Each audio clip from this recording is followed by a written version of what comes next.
दोस्तों, इंडिया और West Indies की टेस्ट सीरीज चल रही है। भारतीय टीम का पलड़ा भारी है, भारतीय खिलाड़ी बेहतर कर रहे हैं और इसके बाद ऑस्ट्रेलिया से सीरीज होने वाली है जो कि T20 और वनडे की होगी। लेकिन इसमें कहीं ना कहीं आपके लिए मैं खुशखबरी नहीं लाया हूं दोस्तों। बात ऐसी है कि भारत के 3 इंपॉर्टेंट खिलाड़ी इस सीरीज में नहीं दिख सकते हैं। सबसे पहला नाम मैं आपको ऋषभ पंत का देता हूं। ऋषभ पंत दोस्तों, आपको पता है कि इंग्लैंड दौरे में चोटिल हुए थे और इसके बाद से उनकी वापसी मुश्किल दिख रही है। बात आई थी कि वेस्टइंडीज दौरे में इनकी वापसी हो सकती है, लेकिन खबरें ये आ रही है कि उन्हें ऑस्ट्रेलिया दौरे पे भी मौका मिलना मुश्किल नजर आ रहा है। ऐसे में अब सवाल ये उठ रहा है कि क्या ऋषभ पंत की रिप्लेसमेंट कौन बनकर उस टूर पर आएगा। बहुत सारे ऑप्शंस आप सबके पास हैं, टीम इंडिया के पास है, लेकिन जाहिर सी बात है बीसीसीआई जो सिलेक्ट करेगी वही मैटर करता है। अभी सिलेक्शंस को लेकर के कोई चीजें सामने नहीं आई है, अभी टीम स्क्वाड भी सिलेक्ट नहीं हुई, क्योंकि करंटली इंडिया वेस्ट इंडीज से टेस्ट सीरीज खेल रही है जिसमें ऋषभ पंत नहीं है। दूसरे खिलाड़ी का नाम है दोस्तों हार्दिक पांड्या। तीसरा खिलाड़ी का नाम सुन के आप शॉक हो जाएंगे, लेकिन पहले दूसरा खिलाड़ी का नाम आप सुनिए। हार्दिक पांड्या इस वक्त दोस्तों सीरीज में नहीं है, उनकी इंजरी साफ तौर पे नजर आ रही है और ये इंजरी छोटी मोटी नहीं है, जिसकी वजह से वो एशिया कप में आप जाहिर सी बात है बाहर हुए थे।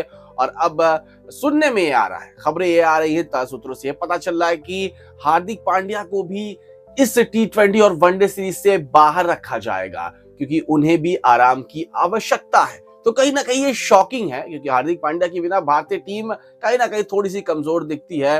लास्ट फाइनल में टीम इंडिया नहीं, जो एशिया कप का फाइनल था उसमें हार्दिक पांड्या नहीं दिखे थे, जिससे आपको देखने को मिला था कि टीम इंडिया बाकी सारे मैचेस में बहुत कंफर्टेबली खेली थी, लेकिन पाकिस्तान के खिलाफ फाइनल में थोड़ी सी टक्कर हुई थी। तो कहीं ना कहीं ये शॉकिंग रिवील हो सकता है अगर हार्दिक पांड्या इस सीरीज में नहीं दिखे। लेकिन सबसे और आखिरी और सबसे इंपॉर्टेंट खिलाड़ी शुभमन गिल दोस्तों, शुभमन गिल इस सीरीज में नहीं रहने वाले हैं, चाहे वो T20 की बात हो चाहे वनडे की बात हो, क्योंकि शुभमन गिल लगातार बहुत सारे सीरीज और मैचेस लगातार खेलते हुए आ रहे हैं।